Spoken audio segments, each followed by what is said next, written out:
7번 문제 보겠습니다. 생명보험의 이제 기본 원리로 넘어가겠습니다. 다음 표에 설명하는 생명보험의 기본 원리는 무엇인가? 계약자가 납입하는 보험료 총액과 보험회사가 지급하는 보험금 및 지출 비용의 총액이 동일한 금액이 되도록 하는 것을 무엇이라고 합니까? 바로 수지상등의 원칙에 대한 설명이 되겠습니다. 이 개념은 대수의 법칙, 수지상등의 원칙은 반드시 알아두셔야 되겠습니다. 이어서 연관함정 보겠습니다. 자, 이 생명보험의 기본 원리 세 가지가 나옵니다. 뭡니까? 대수의 법칙, 우리가 방금 수지상등의 원칙, 사망률과 생명표. 자, 이 중에서 사망률이 시험 문제 또 한 번씩 나오죠. 퀘스천 2입니다. 자, 1년간 사망자 수 나누기 연초의 생존자 수로 계산하는 것이 바로 사망률이죠. 사망률입니다. 예, 생존율 아닙니다. 그냥 사망률이라고 교재에 딱 나와 있기 때문에 여러분께서 이 용어를 기억을 해 주시기 바랍니다. 연관함정 보죠.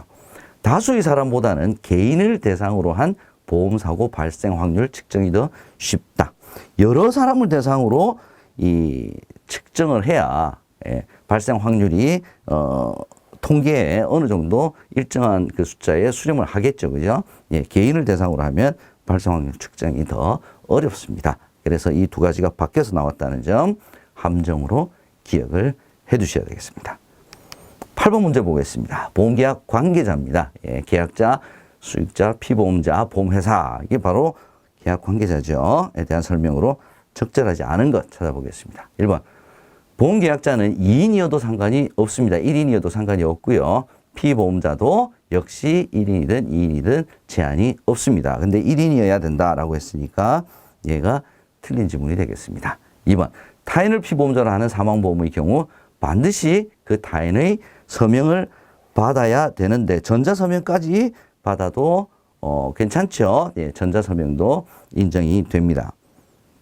3번. 보험회사가 사업을 영위하기 위해서는 사전에 금융위원회의 사업허가를 반드시 받아야 합니다. 연관 문제 첫 번째 퀘스천 1 보겠습니다. 타인을 피보험자로 하는 사망보험의 경우에 반드시 그 타인의 서면 동의 받아야 되죠. 전자서명도 가능하다고 제가 조금 전에 말씀드렸죠. 기억을 해 두셔야 됩니다. 두 번째 퀘스천. 보험회사가 사업을 영위하기 위해서는 사전에 금융위원회의 사업허가를 얻어야 합니다. 금융위원회 사업허가 없이는 보험회사 사업 영위할 수가 없습니다. 기억을 해 두셔야 되겠습니다. 연관 함정 보겠습니다.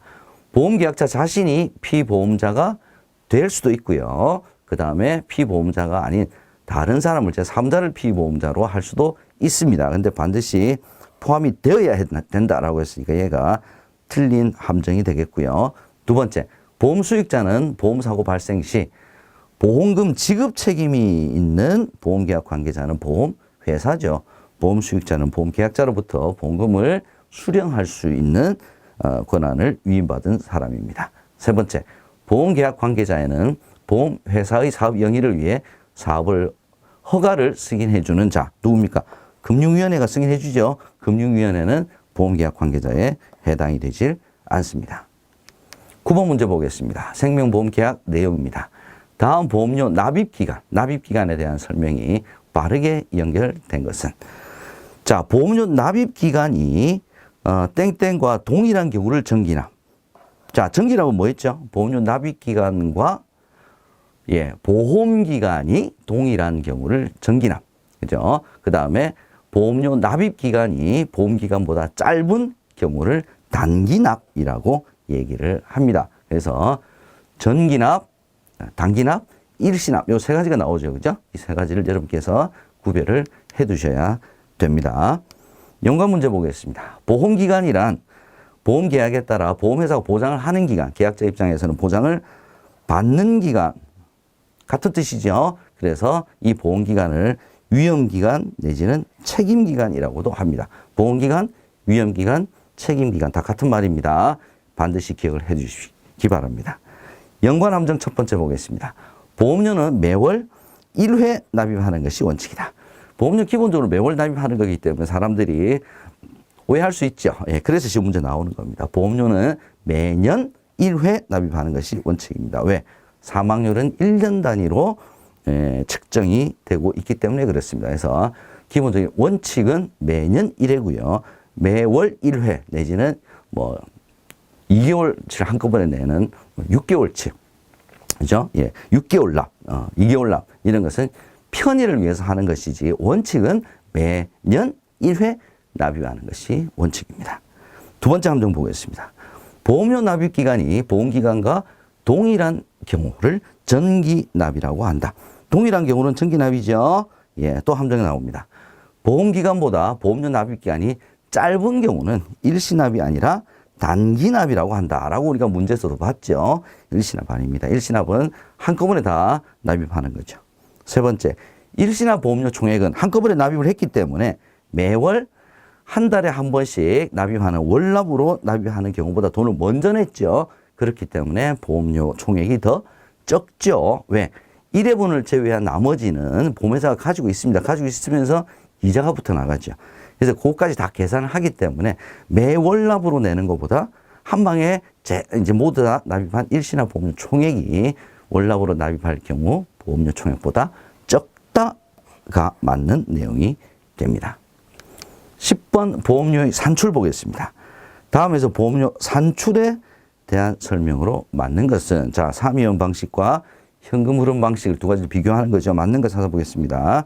1번 국내 생명보험업계는 전통적으로 예정 위험률, 예정 이율, 예정 사업 비율을 기초로 하는 3위원 방식이죠. 3위원 방식으로 보험료를 산출을 예전에는 해왔습니다.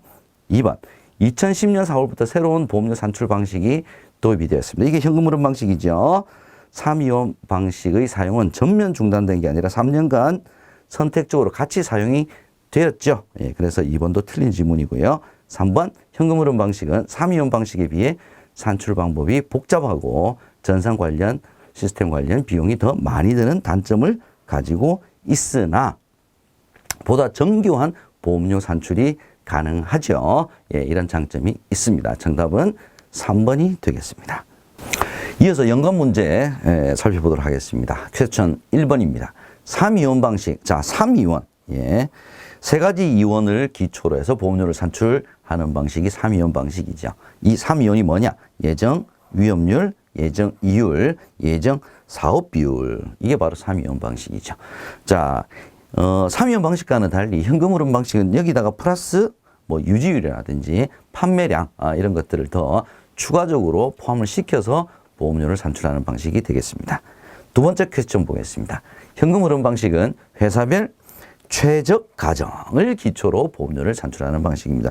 최적 가정 여러분께서 기억해 두셔야 되는 부분입니다. 3위원 방식은 보수적인 표준 기초율을 활용을 합니다. 두 가지 반드시 비교해 주시고요. 연관 함정 보겠습니다.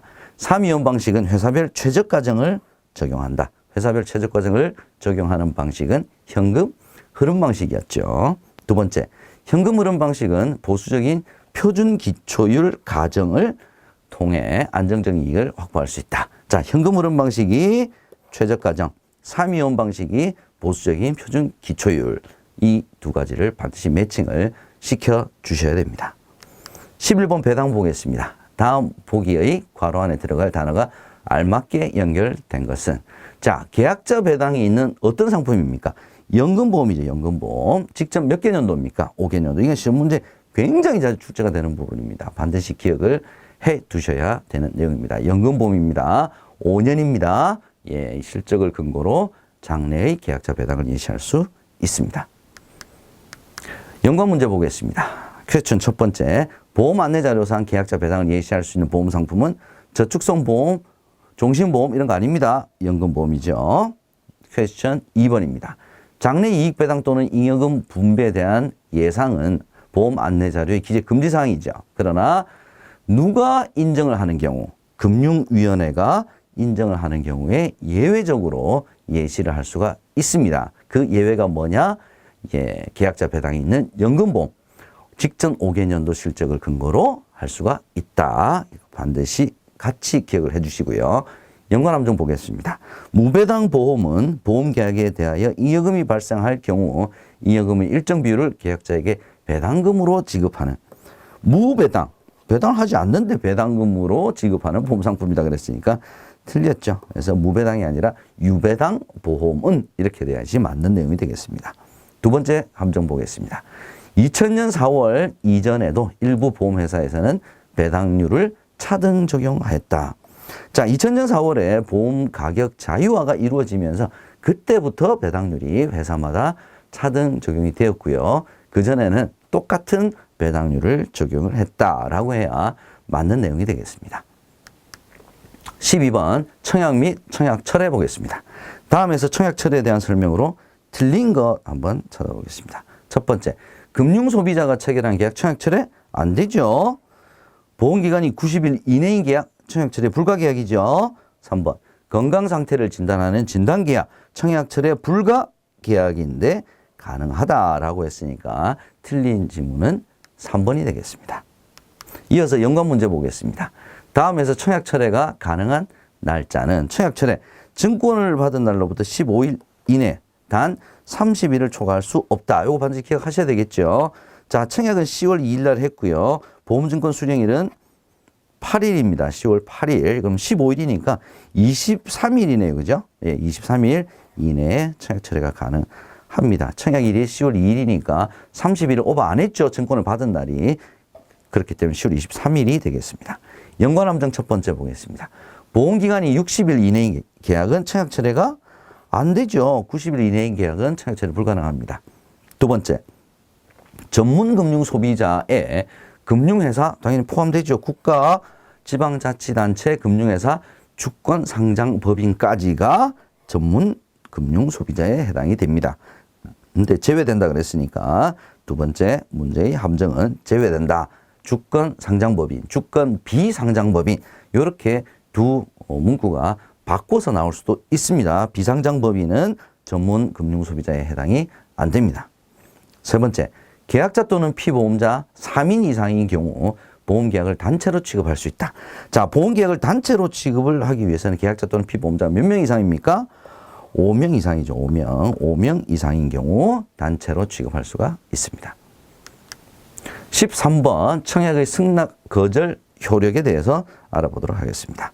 다음에서 보험계약의 효력에 대한 설명으로 틀린 것 찾아보겠습니다. 1번, 진단계약은 건강검진을 받고 보험회사에서 승낙을 하더라도 1회 보험료를 납입하지 않은 경우 보장받을 수 없다.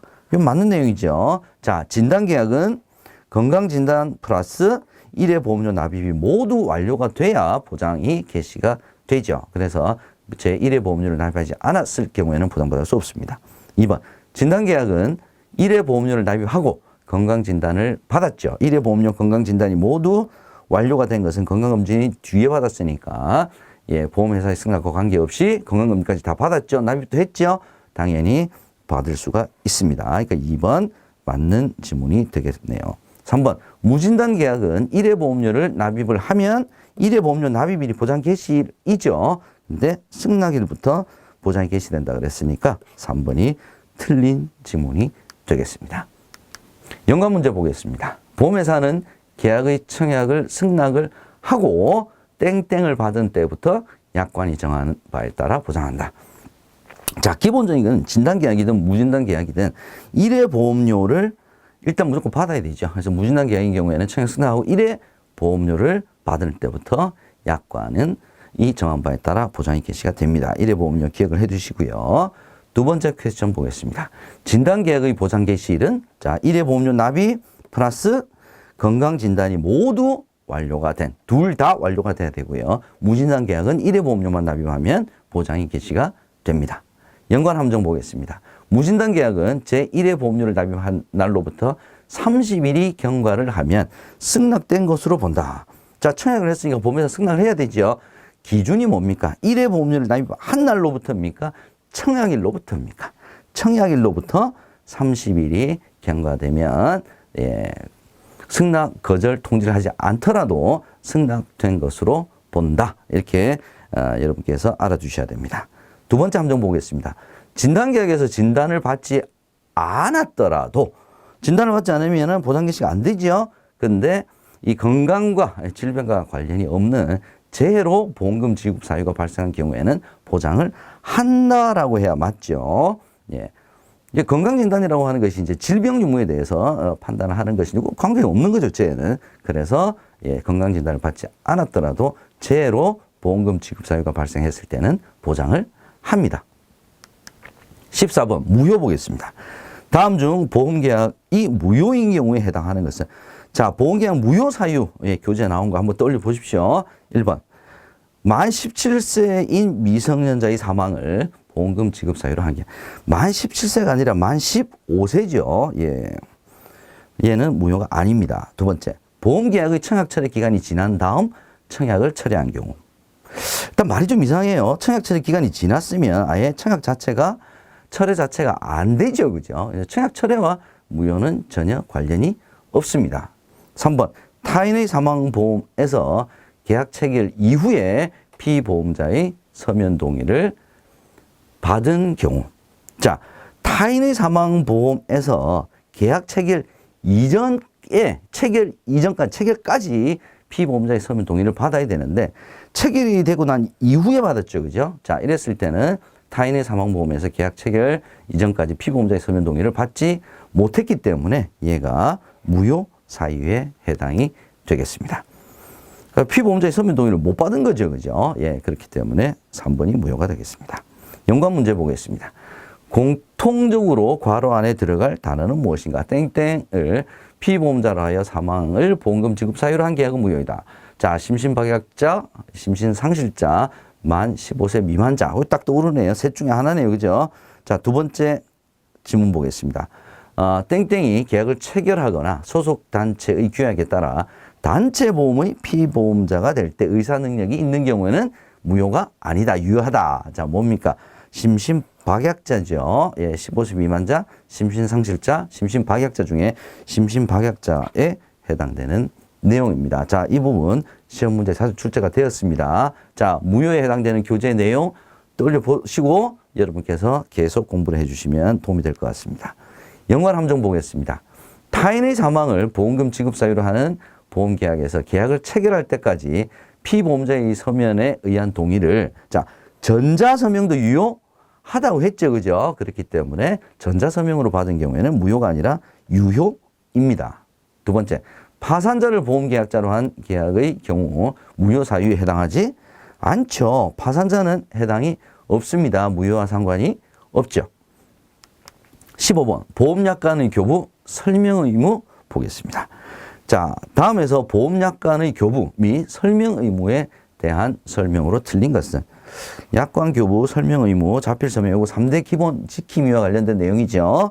틀린 것 찾아보겠습니다. 1번, 보험약관의 교부 및 설명 의무를 위반한 경우 보험계약자는 계약을 취소할 수 있죠. 예, 근데 1년 이내가 아니죠. 3개월 이내에 계약을 취소할 수 있습니다. 그래서 틀린 지문 일단 정답은 1번이 되겠고요. 2번, 3번 지문 살펴보겠습니다.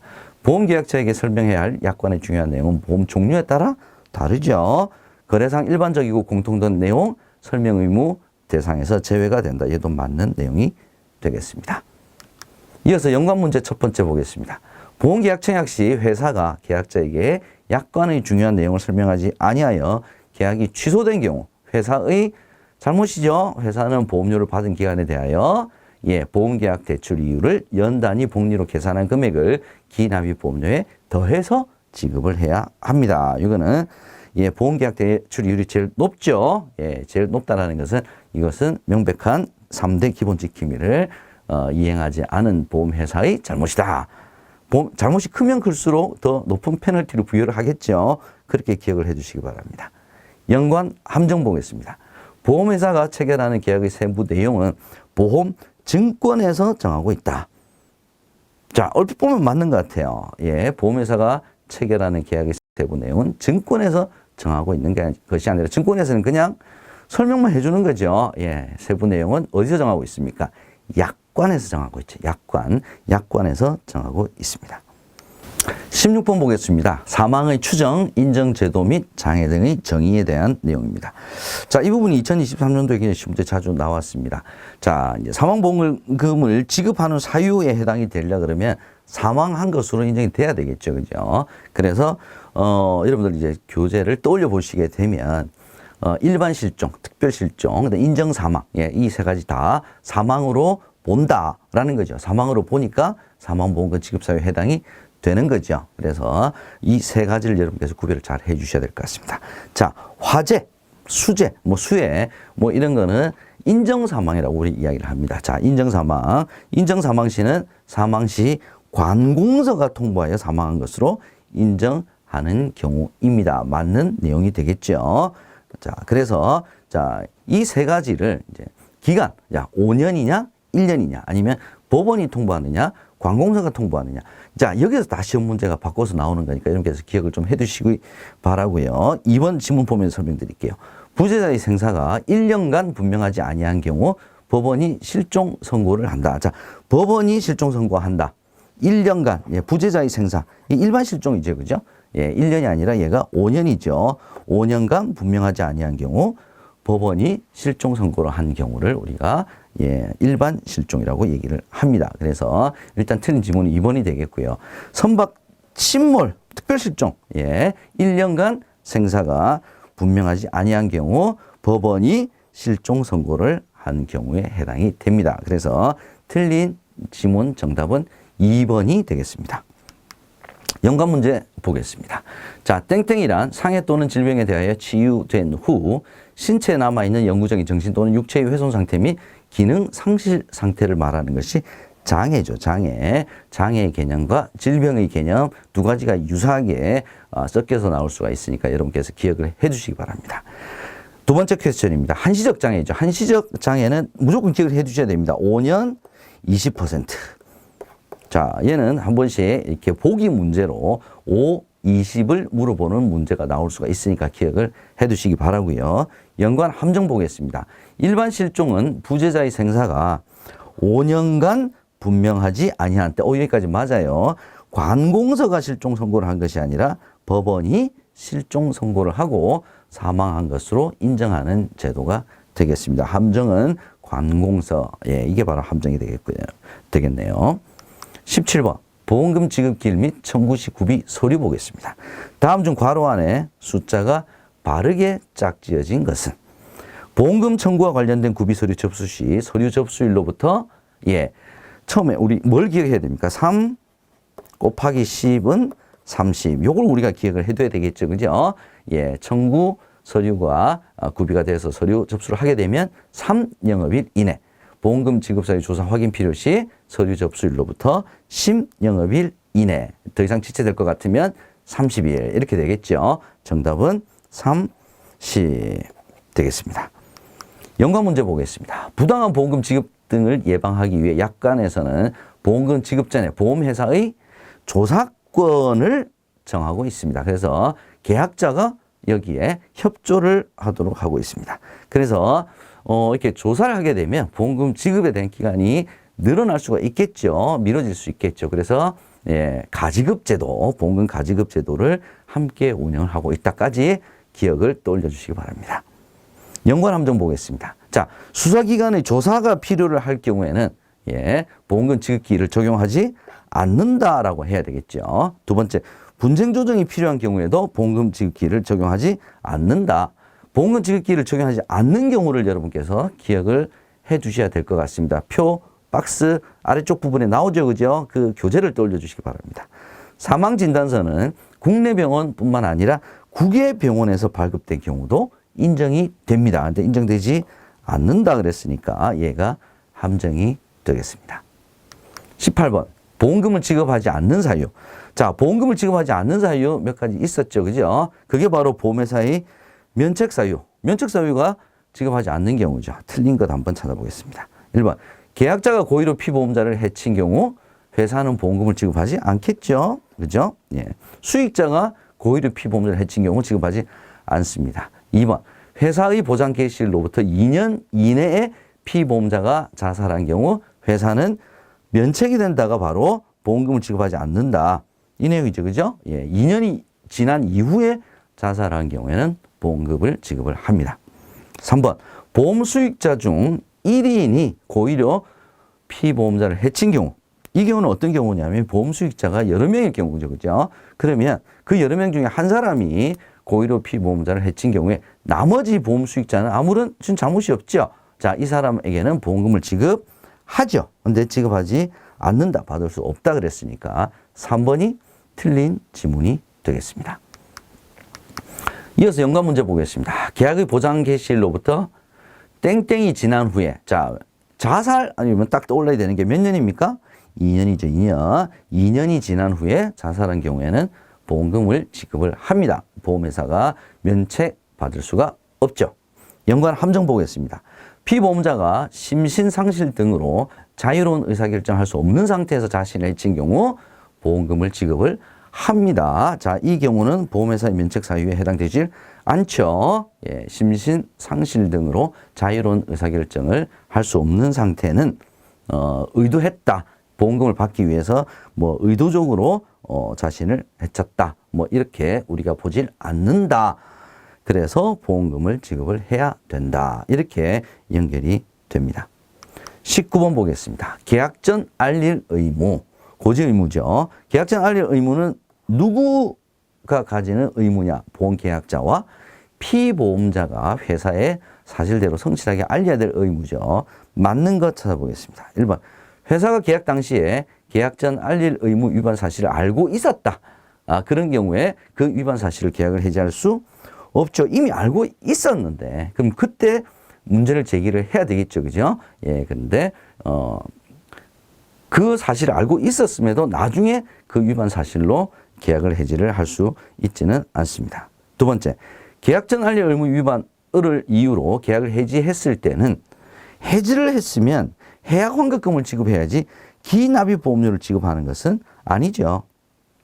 3번, 계약 전 알릴 의무 위반을 이유로 보장을 제한했을 때 보험료, 보험 가입 금액 등이 조절이 될 수가 있죠. 그래서 보장을 제한하거나 또 뭘 할 수 있습니까? 계약을 해지할 수도 있습니다. 그래서 해지했을 때는 해약 환급금을 지급을 해야 합니다. 정답은 3번이고요. 이어서 연관 문제 보겠습니다. 퀘스천 첫 번째. 계약 전 알릴 의무의 의무자는 누굽니까? 제가 앞서 설명드렸죠. 계약자와 피보험자입니다. 그럼 계약 전 알릴 의무에 해당하는 주요 의무 사항은 무엇입니까?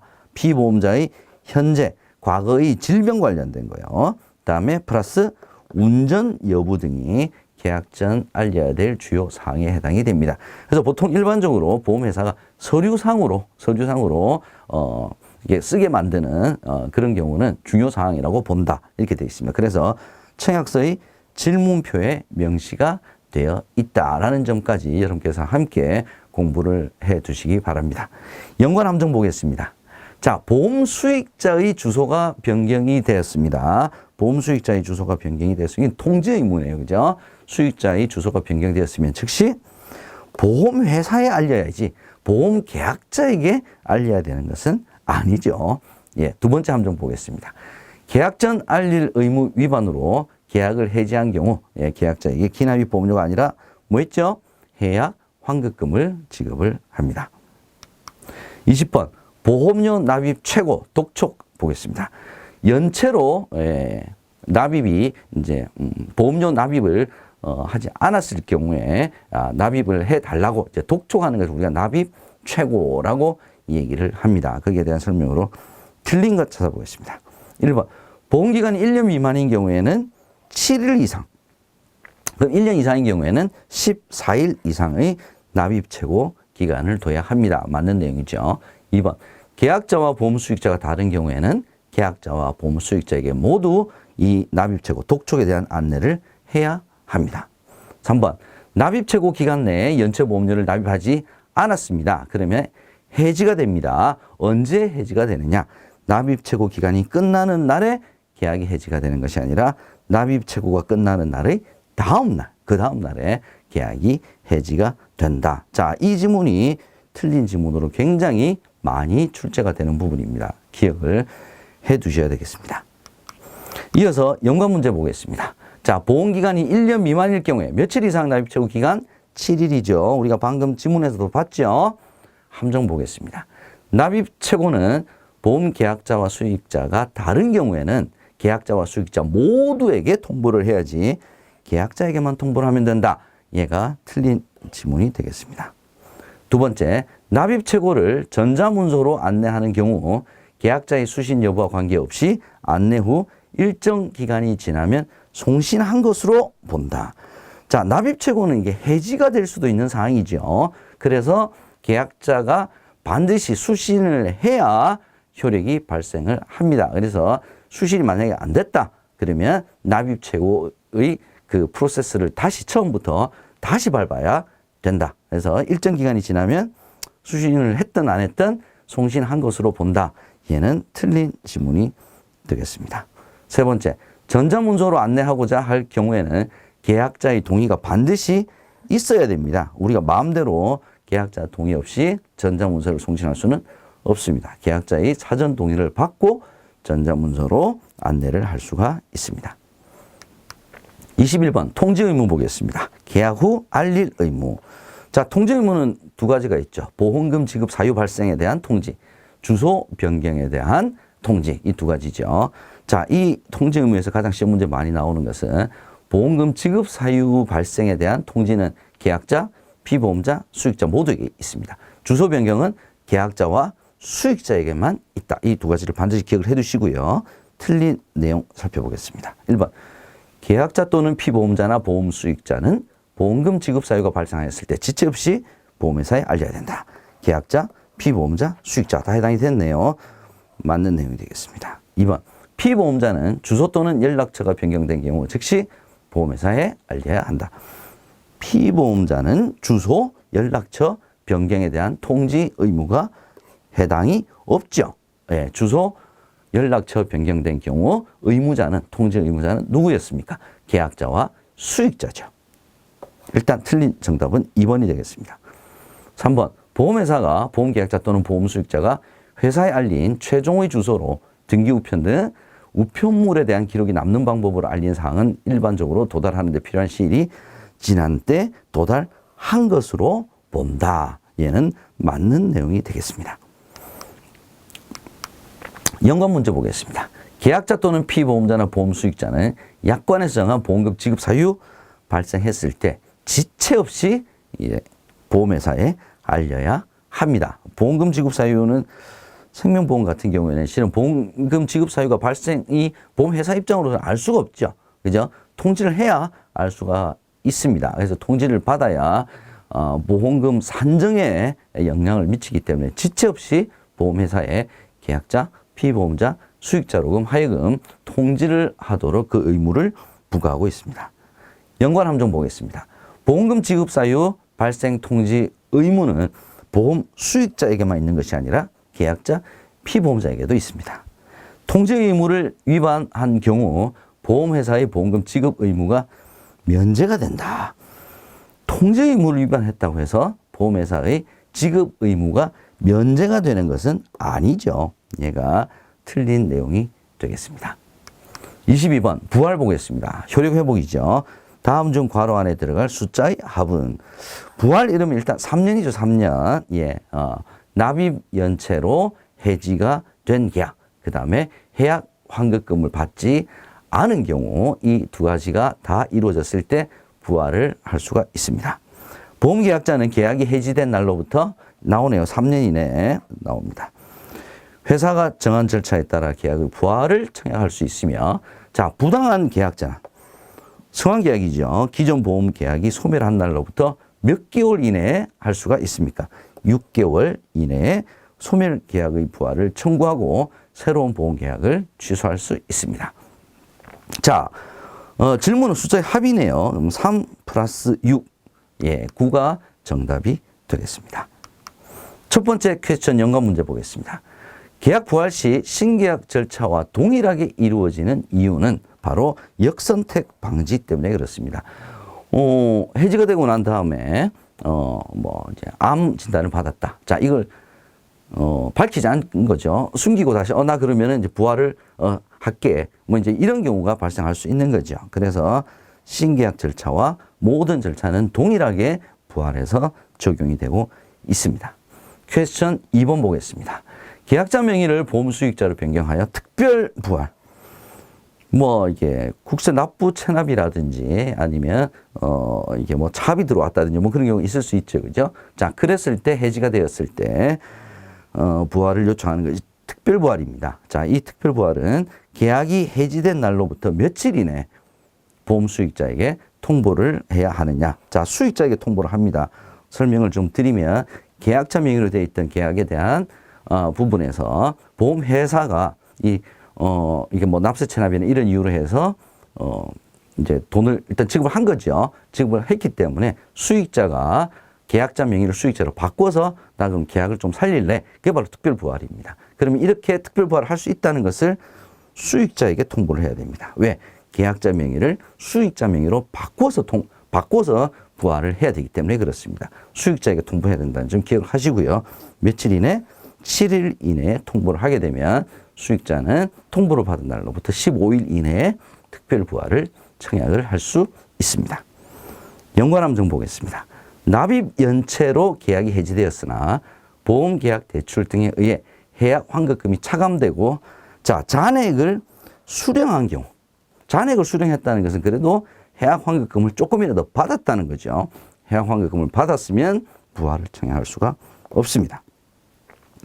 보험계약 대출 때문에 해약 환급금이 아예 없었다.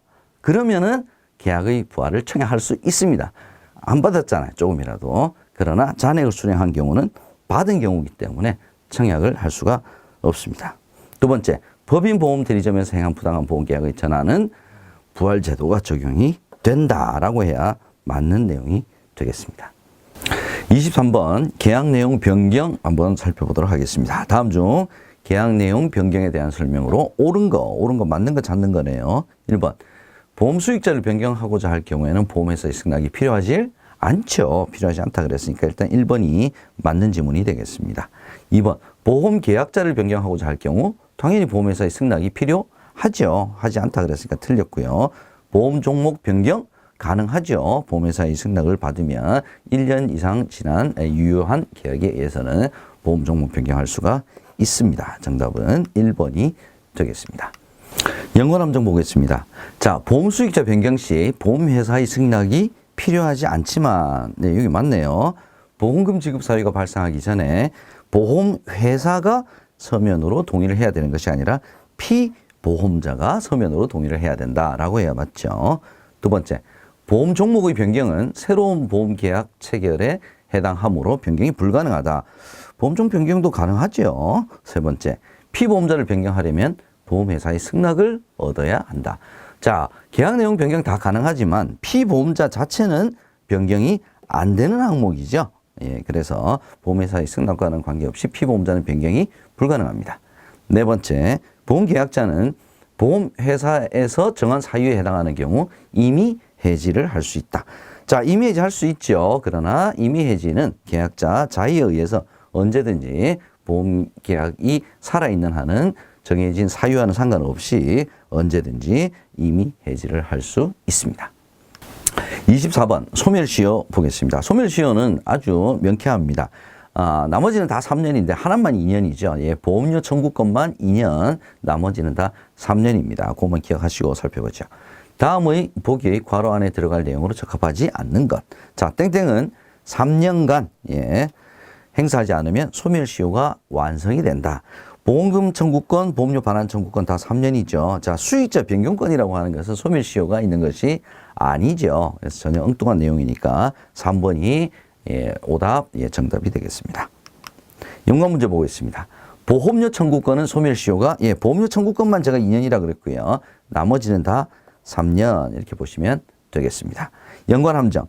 보험금 청구권, 해약 환급금 청구권, 보험료 청구권 가운데 보험금 청구권만 소멸시효가 다른 것이 아니라 보험료 청구권만 소멸시효가 다르다라고 해야 맞죠.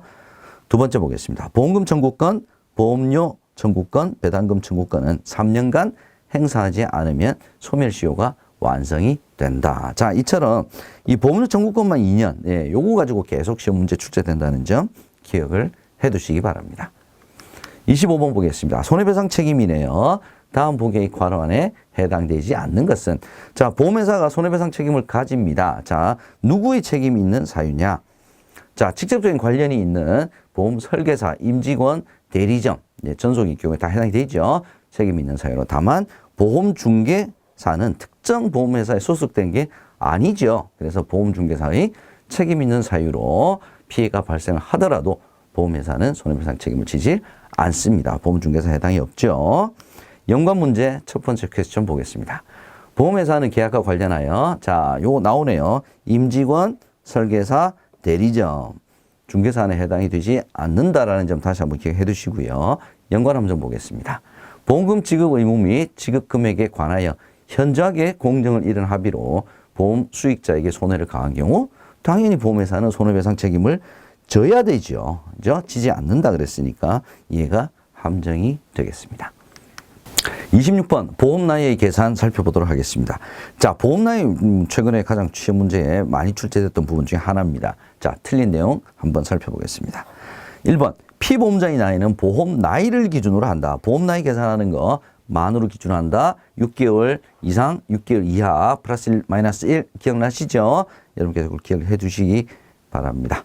1번은 맞는 지문이네요. 2번 만 15세 미만자를 피보험자라 하여 사망을 보험금 지급 사유로 한 계약의 경우 실제 만 나이를 적용을 합니다. 그래서 만 나이를 적용을 해서 만 15세가 안 됐을 경우에는 이 계약은 무효에 해당이 되는 거죠. 보험 나이는 매년 1월 1일에 증가를 하는 것이 아니라 매년 계약 해당일에 증가를 한다라고 해야 맞는 내용이 되겠습니다. 3번이 틀린 지문이 되겠습니다. 이어서 연관 문제 살펴보겠습니다. 퀘스천 1. 자, 1988년 10월 2일 생인자의 2019년 4월 13일이 계약일이네요. 자, 보험 나이 한번 계산 한번 해보겠습니다. 자, 2019년 10월 2일이 돼야 만으로 31세가 되네요. 그죠? 예.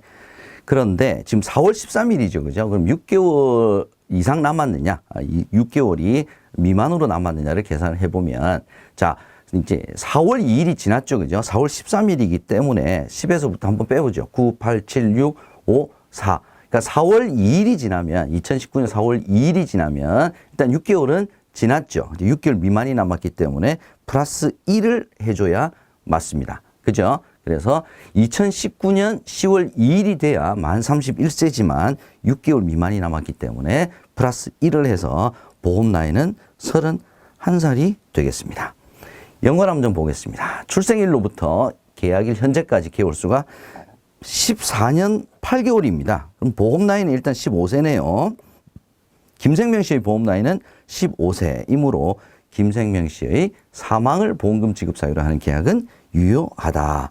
자, 근데 15세 미만자의 사망을 보험금 지급 사유로 하는 계약일 경우에는 실제 만 나이를 적용을 한다라고 하는 거 기억을 해보시기 바랍니다. 그러면 아직 만으로는 15세가 안 됐기 때문에 만 15세 미만자 사망을 보험금 지급 사유로 하는 계약 무효에 해당이 되겠습니다. 두 번째 함정 보죠. 2006년 1월 1일생은 2020년 7월 1일부터 사망을 담보하는 보험계약의 피보험자 가능하질 않죠. 방금 설명드렸던 것처럼 자, 만 15세가 지나야 되기 때문에 2021년 1월 1일 이후가 돼야 사망을 담보하는 보험계약의 피보험자가 가능해집니다. 27번 보험계약 대출 및 상환 보겠습니다. 자, 보험계약 대출 및 상환에 대한 설명으로 맞는 것 찾아보죠. 1번 보험계약 대출은 기납입보험료 내에서 대출이 가능한 것이 아니라 해약 환급금 범위 내에서 대출이 가능합니다. 2번 보험계약 대출 원리금은 언제든지 상환이 가능하죠. 정답은 일단 2번이네요. 3번 뭐가 틀렸는지 보겠습니다. 해약 환급금 지급 시 해약 환급금에서 언제든지 보험계약 대출 원리금을 차감할 수 있다라고 해야 맞는 내용이죠. 연관 문제 보겠습니다. 저축성 보험의 경우에도 보험계약 대출은 가능하죠. 가능합니다. 연관 함정 보죠. 보험계약 대출 사실은 보험계약자의 개인정보이지만 해지를 하거나 보험사고가 발생했을 때 차감하게 돼 있죠. 원리금을. 그래서 보험 수익자에게 이를 통지를 해야 됩니다. 관련이 있죠. 통지할 수 없다 그랬으니까 틀린 내용이 되겠습니다. 두 번째, 가입한 보험 종류에 따라서는 보험계약 대출을 받지 못할 수도 있습니다. 순수 보장성 상품 같은 경우에는 해약 환급금이 거의 없는 경우도 있죠. 그래서 틀린 내용이 되겠습니다. 28번 약관의 해석 보겠습니다. 틀린 내용 찾는 거네요. 1번 회사는 공정하게 약관을 해석해야 된다. 맞는 내용이죠. 계약자에 따라 다르게 해석하지 않아야 됩니다. 3번 보험 안내 자료 내용이 약관의 내용과 다른 경우에는 약관에 의해서 계약이 성립된 것이 아니라 보험 계약자에게 유리하게 성립된 것으로 본다라고 해야 맞는 내용이죠. 연관 문제 보겠습니다. 약관의 뜻이 명확하지 않을 경우에는 누구에게 유리하게 해석해야 된다고요? 계약자. 방금 설명드렸죠. 연관 함정 보겠습니다. 보험계약자나 피보험자에게 불리하거나 부담을 주는 내용은 확대해서 해석해서는 안 된다라고 해야 맞죠. 두 번째, 공평한 계약을 위하여 계약자에 따라 다르게 해석해서는 안 된다. 그럼 표준적인 약관이라고 하는 의미가 없겠죠. 자, 29번 언더라이팅에 대해서 한번 살펴보도록 하겠습니다. 다음 중 언더라이팅에 대한 설명으로 틀린 것 찾아보죠. 자, 1번 보험설계사는 1차 위험 선택의 기능을 수행한다. 맞죠? 예, 모집 조직에 의한 선택이 1차 선택이죠. 2번 계약 인수 과정상 건강 진단을 필요로 하는 경우 서류 진단은 직장에서 진단받은 근로자 건강 검진 결과로 대신할 수 있다고 해야 되는데 없다라고 했으니까 틀린 내용이 되겠습니다. 정답은 일단 2번이고요. 3번 언더라이터는 보험계약 내용 및 조건, 보험료 등을 최종 결정하는 업무를 하는 사람입니다. 연관 문제 보겠습니다. 언더라이팅을 다르게 표현하는 용어, 계약 심사, 계약 선택은 반드시 여러분께서 암기를 해 두셔야 되는 내용입니다. 언더라이팅, 계약 심사, 계약 선택. 연관 함정 보겠습니다. 언더라이팅은 보험 사고의 발생 원인을 조사하여 역선택 가능성을 차단하는 역할을 한다. 보험 사고의 발생 원인을 조사하는 것은 클레임 업무죠. 클레임 업무. 두 번째, 언더라이팅 업무 담당자는 반드시 관련 전문 자격증을 보유해야 한다. 뭐 CKLU, FKLU 다 전문 자격증이 있긴 합니다만 반드시 전문 자격증을 보유해야 되는 것은 아니죠. 세 번째, 종교활동 보고서. 종교활동 보고서하고 언더라이팅 정보의 원천과는 관련이 없죠. 종교활동 보고서 시험 문제에 매년 출제가 되고 있는 부분이니 이 단어 기억을 해 두시기 바랍니다. 30번, 예, 언더라이팅 2 고려 대상 보겠습니다. 자, 환경적, 신체적 언더라이팅, 재정적 언더라이팅 뭐 이런 거 있었죠. 그죠? 그 평가 대상에 해당하는 환경적 언더라이팅의 평가 대상에 해당이 되는 것은 흡연, 병력, 생활환경 및 소득 수준. 자, 어떤 내용일까요? 정답은 흡연이죠. 흡연. 자, 병력 같은 경우는 신체적, 예, 생활환경 및 소득 수준은 재정적 언더라이팅 평가 대상에 해당이 되는 내용이 되겠습니다. 연관 문제 보겠습니다. 직업에 대해 업계 표준 직업 분류 및 등급표에 따라 위험 등급을 비위험직 및 위험직 1에서 5등급으로 구별하는 언더라이팅 시 고려 대상은 바로 환경적 언더라이팅이죠. 환경적 언더라이팅의 직업이 해당이 되기 때문에 그렇습니다. 연관 함정 보겠습니다. 청약자의 생활환경 및 소득 수준의 적정성, 이건 환경적 언더라이팅이 아니라 재정적 언더라이팅에 해당이 되겠습니다. 두 번째, 재정적 언더라이팅은 피보험자의 연령, 성별, 체격, 예, 연령, 성별, 체격 등은 현재의 신체 상태와 병증 등을 평가하는 것은 신체적 언더라이팅 평가 대상, 고려 대상에 해당이 되겠습니다. 31번 언더라이팅 세 번째입니다. 표준 미달체 및 우량체 인수. 다음에서 체감성 갈수록 위험이 떨어지는 경우죠. 그죠? 예, 이런 경우에 적용하는 보험계약 인수 방법은 이거는 꼭 알아두시기 바랍니다. 한 번씩 꼭 시험 문제 나와요. 보험금 삭감의 방법을 통해서 보험계약을 체감성 위험에 대해서 보험계약을 인수하는 방법이 되겠습니다. 연관 문제 첫 번째 퀘스천 1. 표준 미달체, 예, 표준체보다 위험도가 높은 게 표준 미달체죠. 그죠? 과거 알았던 질병과 관련된 진단비나 입원비 등을 보장해서 제외한다. 담보하지 않겠다. 부담보죠. 부담보. 퀘스천 두 번째 보겠습니다. 고객에게 3년 이내에 보험사고 발생 시 보험금의 10%를 감액하겠다. 줄이겠다는 거죠. 뭘 줄입니까? 보험금을 줄인다. 보험금 삭감, 체감성 위험에 적용하는 방법이었습니다. 연관 함정 뭐죠? 우리나라 보험회사의 언더라이팅은 우량체 중심으로 되어 있는 것이 아니라 표준체 중심으로 되어 있습니다. 우량체는 표준체보다 위험이 낮은 거죠. 위험이 낮으니까 우량체죠. 각종 할인이 들어갈 수 있는 겁니다. 두 번째, 표준체보다 위험이 낮은 경우, 방금 말씀드렸죠. 표준 미달체의 위험이 높은 경우죠. 예, 우량체에 해당이 되겠습니다. 32번 클레임. 다음 중 클레임 업무에 해당되는 것은 보험사고 조사, 이게 바로 보험금 지급과 관련된 업무다 이렇게 보시면 되겠죠. 정답은 1번입니다. 보험계약의 체결은 모집 조직의 역할이고요. 계약 적부의 확인은 언더라이팅 업무에 해당이 됩니다. 연관 함정 보겠습니다. 클레임은 청약자의 생활 수준 및 소득 수준이 적정한지를 확인하여 계약을 인수하는 업무다. 자, 클레임의 업무가 아니라 이건 언더라이팅 업무죠. 두 번째, 클레임 업무 담당자는 FKLU 자격증. FKLU 자격증은 언더라이터 자격증이죠. 세 번째, 클레임 업무가 잘못 처리되었을 경우에 회사의 경영에 미치는 영향은 미미한 것이 아니라 영향이 크죠. 클레임 업무가 잘못되면 보험금 지급이 과다하게 이루어질 수도 있습니다. 그러면 당연히 회사 경영에 영향을 크게 미칠 수가 있습니다.